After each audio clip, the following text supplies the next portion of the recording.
Godzilla, King of the Monsters. Godzilla in his more serious incarnations can often be thought as a metaphor for the atomic bomb, a natural disaster, or just the trauma of war itself. But we're looking at the other side of Godzilla, which is just big monsters slapping meat. As I asked the question, should you play Godzilla, Destroy All Monsters Melee in the year 2024?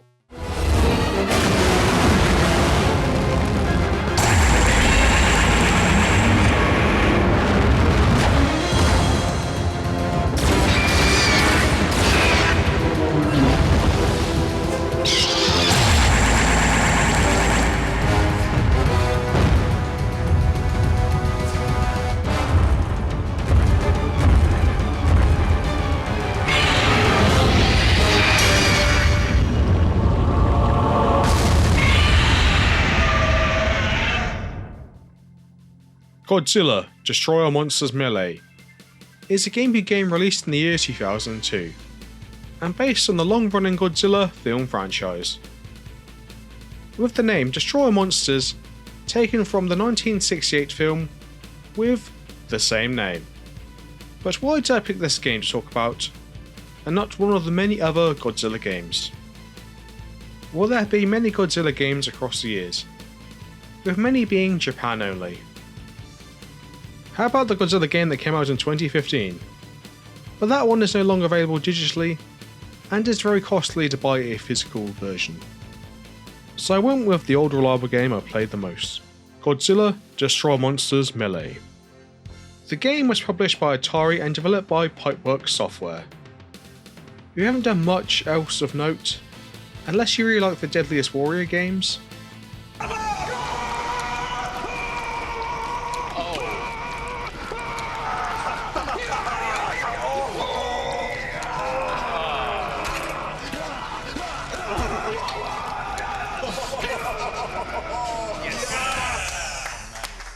They also made some other Godzilla games that I didn't play.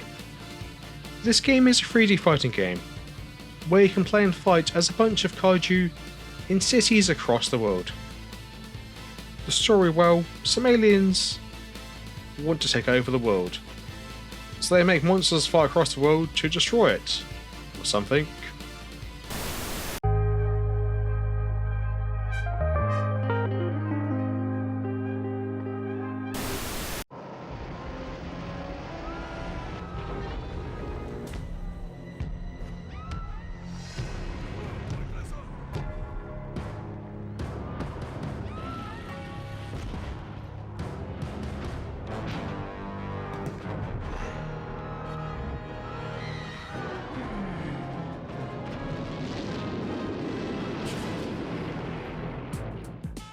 Lakers are looking for a big man.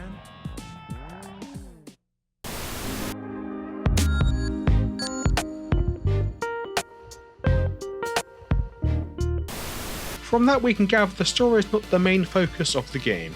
It's all about the combat. I told you it's a 3D fighting game. Well, what kind is it? It's no Tekken or Virtua Fighter. It's got kind of a 3D brawler party game kind of vibe. It kind of reminds me of wrestling games, but with a less focus on its grappling. Maybe it's just the green arena barriers that remind me of a cage match. The kaiju feel appropriately weighty, that makes combat feel heavy for the most part, apart from some of those grapples. But then again, Godzilla is no stranger to defying the laws of physics.